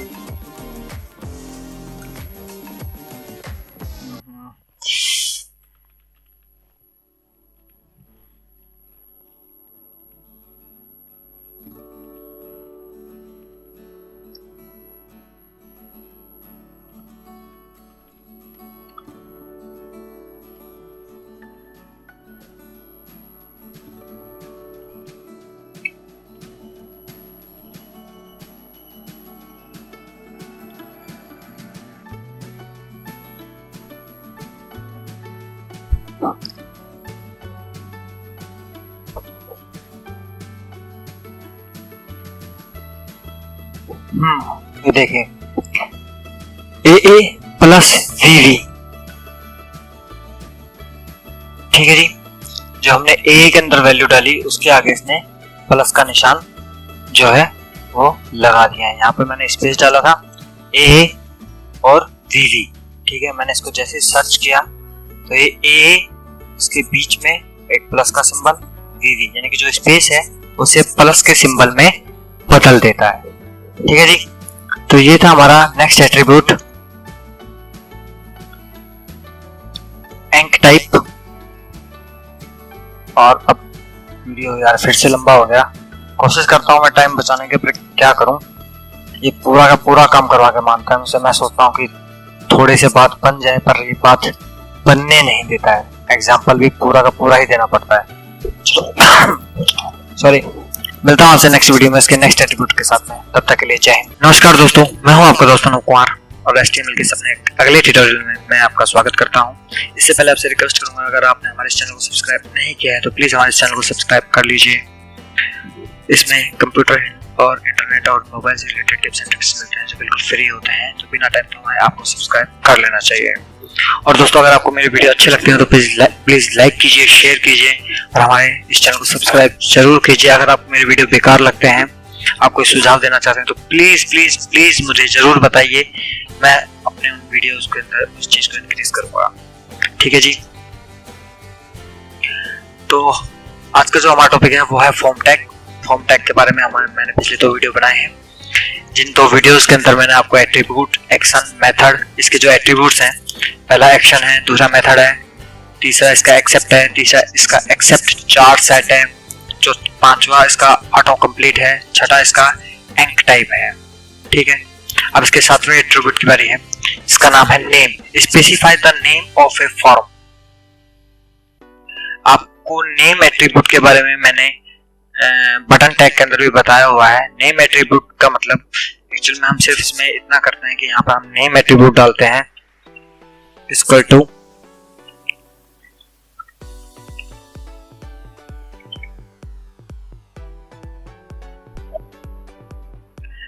ठीक है जी। और हम जब चाहें, जहां चाहें वहां इसको कॉलिंग कर सकते हैं। इस फॉर्म को कॉल जब जहां हम इस फॉर्म की जरूरत होती है वहां पर हम इस नेम टैग के जरिए इसे कॉल कर सकते हैं, इसका यूज कर सकते हैं। ठीक है जी। तीसरा जो हमारा इसका 8वां जो एट्रीब्यूट है वो है no validate. Specify that the form should not be validate when submitted. यानी कि हमें इस टैग का सिर्फ इतना करना पड़ता है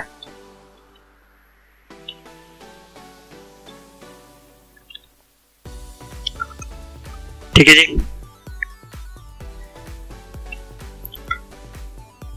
नो वैलिडेट।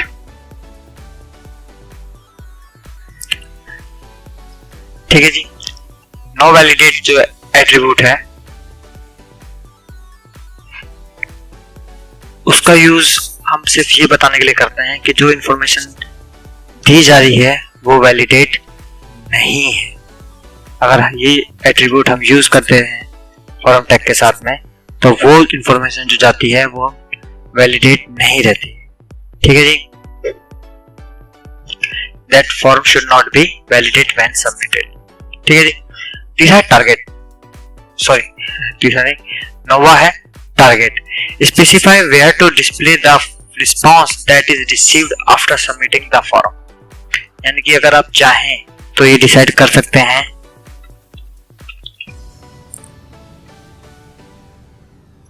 कि जो आपका फॉर्म है वो सबमिट होने के बाद उसी पेज पर खुले या फिर नेक्स्ट पेज पर जाए।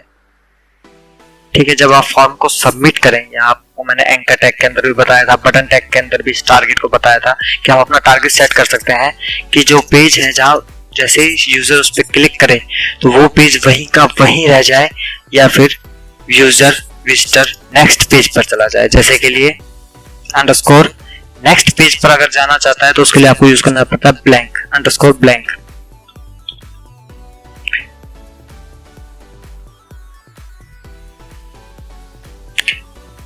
ठीक है जी। इसके 4 वैल्यूज होती हैं एक्चुअल में अलग अलग, यहाँ पे मैंने नहीं लिखी है। Underscore blank, underscore self, underscore parent और अंडरस्कोर टॉप।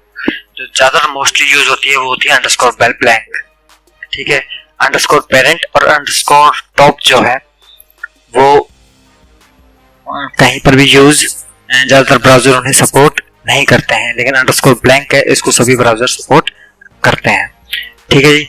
और तीसरी जो बात है चौथा जो इसका एट्रीब्यूट है अंडरस्कोर सेल्फ, उसको तो यूज करने का कोई फायदा नहीं होता है क्योंकि वो तो बाय डिफॉल्ट ही वैल्यू होती है। सेल्फ मतलब खुद ही के पेज में खुलना, और अगर आप इसको नहीं भी यूज लगाते हो तो खुद के पेज में ऑटोमेटिकली खुलता है।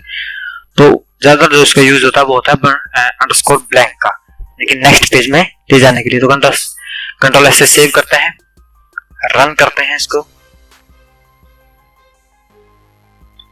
और यहां पर हम डालते हैं, ये देखिए ये हमारा यही रह गया। तो ये जो चीज है हमारी वो नेक्स्ट पेज पर आ गए हम। ठीक है जी, ये आपको मैंने बटन टैग के अंदर, एंकर टैग के अंदर भी इस टारगेट एट्रीब्यूट के बारे में बताया था। ठीक है जी, तो ये थे हमारे फॉर्म टैग और फॉर्म टैग के 9 एट्रीब्यूट्स जिनके बारे में मैंने आपको बताया है। ठीक है जी, अगर आपको मेरा वीडियो अच्छा लगा हो तो प्लीज लाइक कीजिए, शेयर कीजिए और हमारे चैनल को सब्सक्राइब कीजिए। अगर आपको मेरा वीडियो बुरा भी लगा तो प्लीज मुझे बताइए ताकि मैं अपने वीडियो को और बेहतर बना सकूं।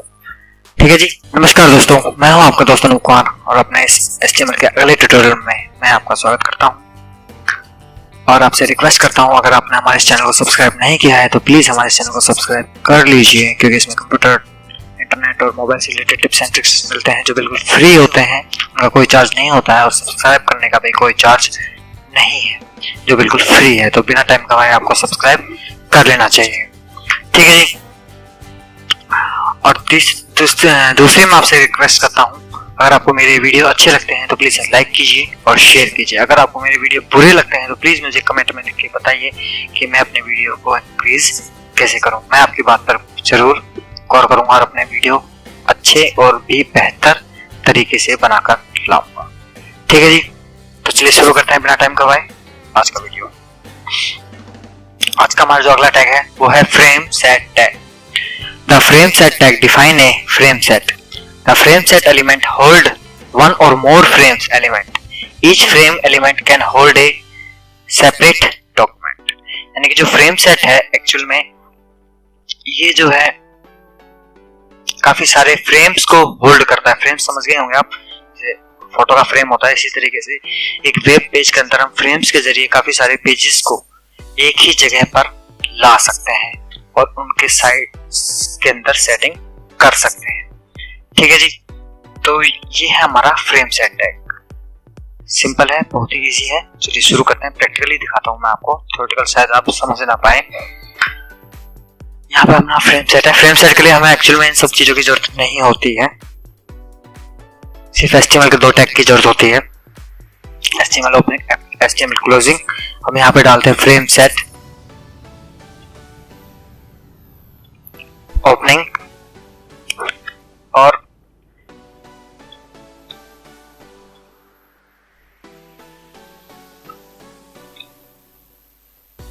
क्लोजिंग। ठीक है जी, तो हम क्या करेंगे, अब यहाँ पर हम फ्रेम सेट के अंदर हम इसका एक चाइल्ड टैग होता है जो होता है फ्रेम। ये फ्रेम जो है मैं आपको नेक्स्ट वीडियो में पढ़ाऊंगा।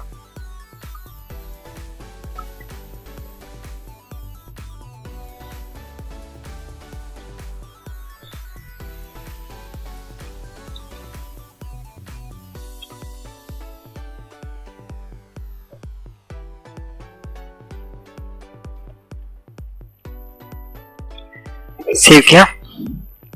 अब मैं क्या करूंगा, इस फ्रेम सेट के अंदर मैंने कुछ पेज बनाए हैं, या एग्जांपल के तौर पे दिखाता हूं आपको, रन करके दिखाता हूं। ए नाम से फ्रेम बनाया मैंने, यानी कि ये एक नाम से पेज है, फ्रेम नहीं, ये पेज है। ठीक है, डेमो टेक्स्ट इन HTML5, ये मैंने एक पेज बनाया। एक मैंने पेज बनाया बी नाम से, फ्रेम 2 जिसका कलर ग्रीन रखा मैंने, और ये मैंने एक पेज बनाया फ्रेम 2, इसका नाम भी फ्रेम 2 ही है, और डेमो टेक्स्ट इन HTML5। ठीक है जी, तो ये जो 3 पेजेस मैंने बनाए हैं, इन तीनों पेजेस को मैं अपने इस फ्रेम सेट टैग के जरिए एक ही जगह पे मैं इन्हें देख पाऊंगा। फ्रेम सेट के जरिए, फ्रेम के जरिए मैं इन्हें अटैच करूंगा और फ्रेम सेट के जरिए मैंने एक ही जगह पे देख पाऊंगा। ठीक है, तो SRC के अंदर हम डालते हैं इसका सोर्स।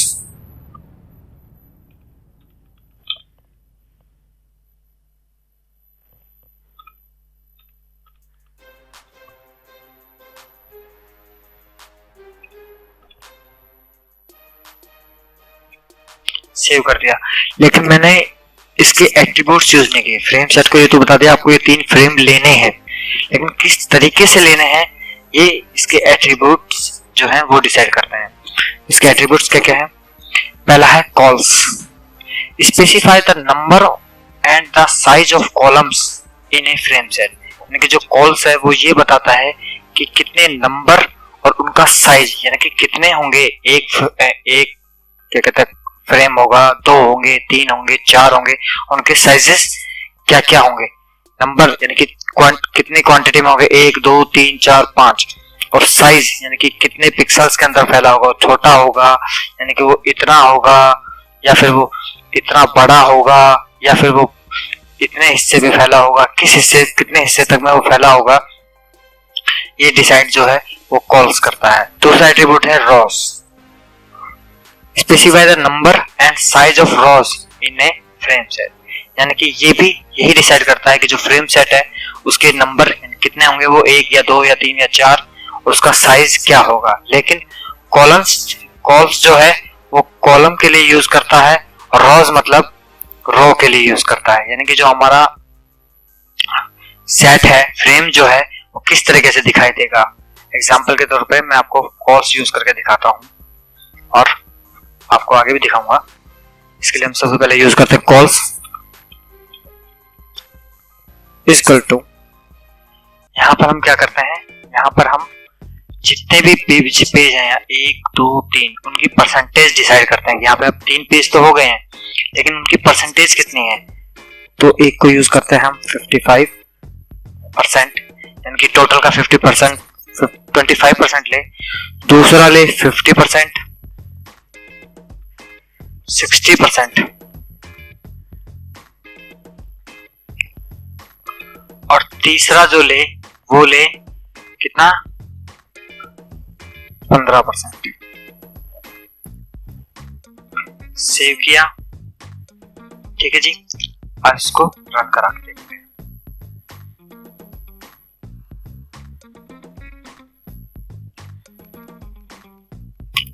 ठीक है जी, ये आप देख सकते हैं, ये हमारे कॉलम्स हैं जो आ गए हैं। हम इन्हें मूव भी करा सकते हैं अपने हिसाब से, यूजर अपने हिसाब से इन्हें मूव करा सकता है।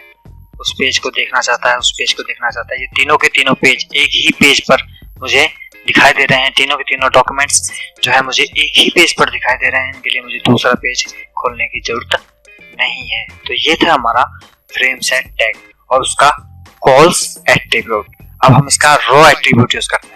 कॉल्स मतलब कॉलम, कितने कॉलम्स के अंदर, रो मतलब इस तरीके से वर्टिकल। ठीक है जी, तो यहाँ पे हम इसको यूज करते हैं कॉल्स की जगह रोज। सेव किया, अभी फिलहाल आपको खड़ा हुआ दिखाई दे रहा है, अभी पड़े हुए दिखाई देंगे। ये देखिए, देख सकते हैं आप, frame 2 frame 2, yellow green red. ठीक है जी, तो ये था हमारा फ्रेम सेट एट्रीब्यूट और उसके फ्रेम सेट टैग और उसके 2 एट्रीब्यूट रॉस और कॉलम्स। अब जो हमारा नेक्स्ट एट्रीब्यूट है वो है फ्रेम। फ्रेम जो है वो इन सब जो फ्रेम्स हैं 1 2 3 ये सब फ्रेम्स हैं और इसके भी कुछ अपने अलग अलग एट्रीब्यूट्स हैं जो फ्रेम सेट से ज्यादा है।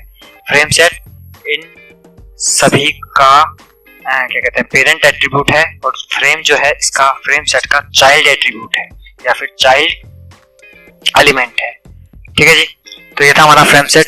अगर इस वीडियो के बारे में अगर आप कुछ और जानना चाहते हैं तो प्लीज मुझे वीडियो के नीचे बताएं। अगर आपको ये वीडियो अच्छा लगा तो प्लीज कमेंट करें, लाइक करें, शेयर करें और हमारे इस चैनल को सब्सक्राइब करना ना भूलें। नमस्कार दोस्तों, मैं हूं आपका दोस्त अनुप कुमार और अपने इस HTML के अगले ट्यूटोरियल में मैं आपका स्वागत करता हूं। लेकिन इससे पहले आपको बता दूं, अगर आपने इससे पहले के वीडियो नहीं देखे हैं तो प्लीज आप वो वीडियो देख लीजिए हमारे इस चैनल पर जाकर। उस वीडियो को देखने के लिए उसके जो लिंक है वो नीचे डिस्क्रिप्शन में दिए गए हैं। और एक रिक्वेस्ट और करूंगा, अगर आपने हमारे इस चैनल को सब्सक्राइब नहीं किया है तो प्लीज हमारे इस चैनल को सब्सक्राइब कर लीजिए, क्योंकि इसमें कंप्यूटर से related tips and tricks and tutorials मिलते हैं जो बिल्कुल फ्री होते हैं। ठीक है, जो बिना टाइम गवाए आपको हमारे चैनल को सब्सक्राइब कर लेना चाहिए। चलिए शुरू करते हैं आज का ट्यूटोरियल। तो आज का जो हमारा अगला टैग है वो है HTML का frame tag. The frame tag define one particular window frame with a frame set, यानी कि जो फ्रेम टैग है ये फ्रेम सेट का चाइल्ड एलिमेंट है और ये एक पर्टिकुलर विंडो डिसाइड करने के लिए, डिफाइन करने के लिए यूज किया जाता है फ्रेम सेट टैग के जरिए। फ्रेम सेट टैग के अंदर इसका इस्तेमाल किया जाता है। मैंने इससे पिछले वीडियो में आपको बताया था फ्रेम सेट टैग के बारे में। और फ्रेम है, इसके अपने अपने अलग अलग एट्रीब्यूट हैं। सबसे पहले हम फ्रेम टैग के लिए फ्रेम यूज करते हैं। हम इसको ओपन कर लेते हैं नोटपैड, ठीक है। फ्रेम सेट के लिए इन सब की जरूरत नहीं होती है, मैंने पिछले वीडियो में बताया था आपको।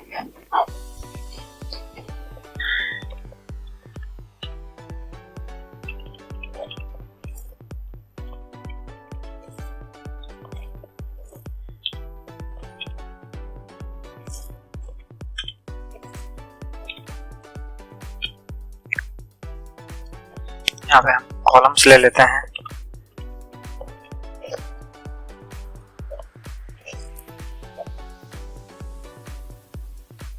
और यहाँ पर हम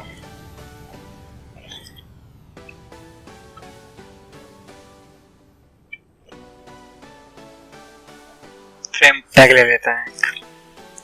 दोस्तों फ्रेम टैग का जो पहला एट्रीब्यूट है वो है SRC। SRC मतलब source, specifies the URL of the document to show in a frame, यानी कि हमें SRC, मैंने आपको कई बार बताया है, इससे पिछली वीडियो में बताया था कि कई एट्रीब्यूट सिंगल यूज होते हैं। कई एट्रीब्यूट्स के अंदर पहले एट्रीब्यूट लिखना पड़ता है, उसके बाद उसकी वैल्यू डालनी पड़ती है। तो ये एट्रीब्यूट है SRC और इसकी वैल्यू कई बार लिमिटेड होती है, जो हमें दी गई होती है कि आपको 1 डालना है, 2 डालना है, ऑन डालना है, ऑफ डालना है, ऐसा कुछ डालना है। और SRC मतलब सोर्स के अंदर वैल्यू डिफाइन नहीं होती है पहले से, आपको बताना पड़ता है कि वो पाथ या वो लोकेशन कहाँ है जहां से आपको इस पेज को इस फ्रेम के अंदर लगाना है। तो हम उसे बताते हैं कि हमारे यहीं पर हमने 3 पेज बनाए हुए हैं, ABC। ये हमारा पेज है A रेड कलर में, पेज B और पेज C, ठीक है जी। तो हम यहाँ पर डालते हैं A.html, ठीक है जी। अब इसी को हम करते हैं, यहाँ पर हम डालते हैं और यहाँ पर हम डालते हैं C। सेव किया। कॉल्स के अंदर मैंने आपको बताया था इनकी वैल्यू देनी पड़ती है, तो मैं दे देता हूँ उसको 30%। इसलिए इससे पिछले वीडियो में मैंने आपको बताया था यहाँ पे 3 वैल्यू देनी पड़ती है और इसको देता हूँ 40% और इसको भी दे देता हूँ 30%। सेव किया और इसको अब रन करा के देखते हैं।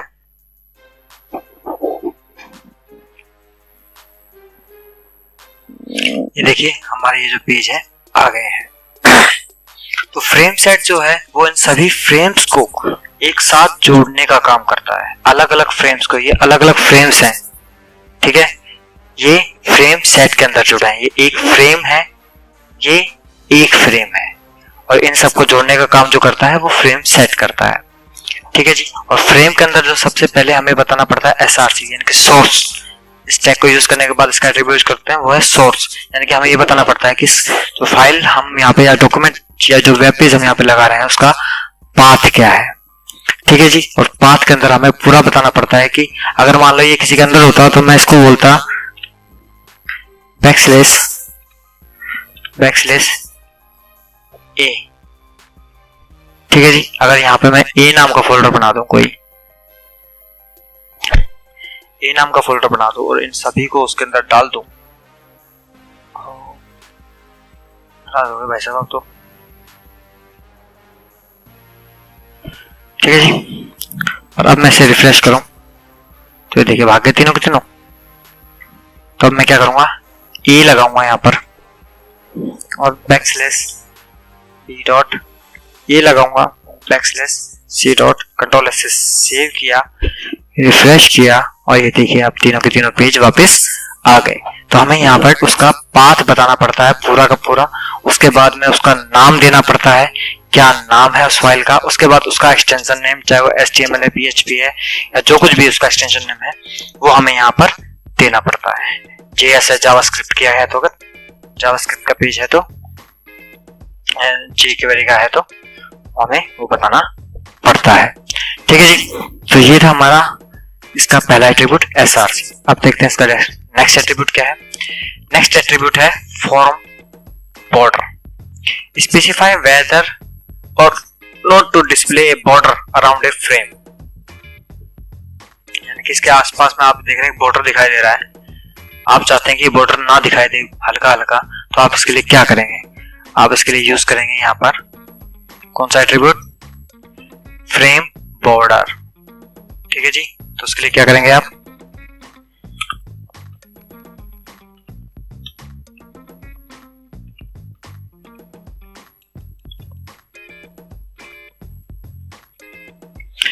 यहां पर इसकी दो वैल्यू डलती है, 0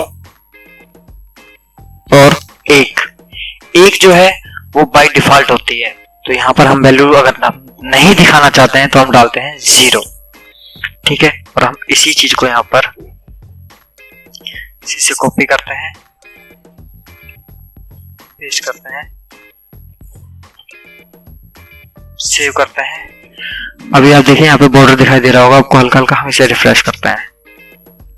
ठीक है जी, यहाँ पे आप देख रहे हैं हल्का हल्का जो लाइनिंग थी वो यहाँ से चली गई है। ठीक है जी, तो ये थे हमारा इसका दूसरा एट्रीब्यूट बॉर्डर फ्रेम, अगर हम बॉर्डर दिखाना चाहते हैं नहीं दिखाना चाहते हैं। तीसरा जो एट्रीब्यूट है इसका वो है मार्जिन लेफ्ट और margin height. Specify the top and the bottom margin of A frame, यानी कि जो फ्रेम है इसका जो मार्जिन ऊपर से या नीचे से कितना रखना है, ये मार्जिन हाइट एट्रीब्यूट के जरिए डिफाइन किया जाता है। कैसे, मैं आपको बताता हूं इसके बारे में। इसको तो हम हटा देते हैं फिलहाल, तो लाइन काफी ज्यादा लंबी हो जाएगी, और हम यहां पर यूज करते हैं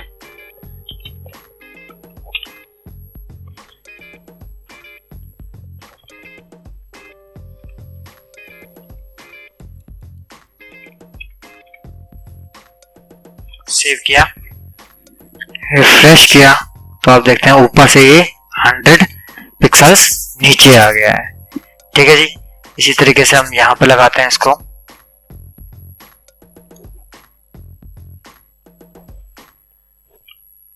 और यहां पे इसको हम दे देते हैं 200, यहां पे लगाते हैं, और यहां पे हम इसको दे देते हैं 150। कंट्रोल से सेव किया, रिफ्रेश किया, तो आप देखिए ये 100, ये 200 और ये 150 पिक्सल्स के नीचे ये मार्जिन ले चुका है। मार्जिन मतलब डिस्टेंस, कितना डिस्टेंस इसको देना है, तो 100 पिक्सल का डिस्टेंस इसने ऊपर से ले लिया है। ठीक है जी, तो ये था हमारा इसका तीसरा एट्रीब्यूट जो कि है मार्जिन हाइट। इसी तरीके से इसका चौथा एट्रीब्यूट है वो है मार्जिन विड्थ, यानी कि specify the left and right margin of A frame, यानी कि फ्रेम के अंदर वो लेफ्ट या राइट साइड से कितना मार्जिन या कितना डिस्टेंस छोड़े, तो ये डिसाइड करने के लिए हम मार्जिन लेफ्ट का यूज करते हैं। तो हम इसे बताते हैं यहाँ पे मार्जिन विड्थ, हमने इसे 100 दिया, हमने इसे सेव किया, हमने इसे रिफ्रेश किया, तो ये देखिए पहले ऊपर से नीचे की तरफ आ रहा था, ऊपर से मार्जिन दे रहा था, अब इसने लेफ्ट साइड से मार्जिन छोड़ा है। ठीक है जी, तो ये हम मार्जिन हाइट ऊपर से या नीचे से मार्जिन देने के लिए और मार्जिन विड्थ लेफ्ट से या राइट से मार्जिन देने के लिए डिसाइड करते हैं। ठीक है जी, तो ये था हमारा फ्रेम टैग और इसके 4 attribute SRC, frame border, margin height और मार्जिन विड्थ। ठीक है जी, अगर आपको मेरा वीडियो अच्छा लगा हो या इसमें कुछ समझ में ना आया हो और आप दोबारा से इस वीडियो को चाहते हो तो प्लीज मुझे नीचे कमेंट कीजिए। अगर आपको ये वीडियो अच्छा लगा हो तो प्लीज लाइक कीजिए, शेयर कीजिए और कमेंट के जरिए बताइए आपको ये वीडियो कैसा लगा, और हमारे चैनल को सब्सक्राइब जरूर कीजिए। मिलता हूं आपसे नेक्स्ट वीडियो में, तब तक के लिए शुभ रात्रि, जय हिंद।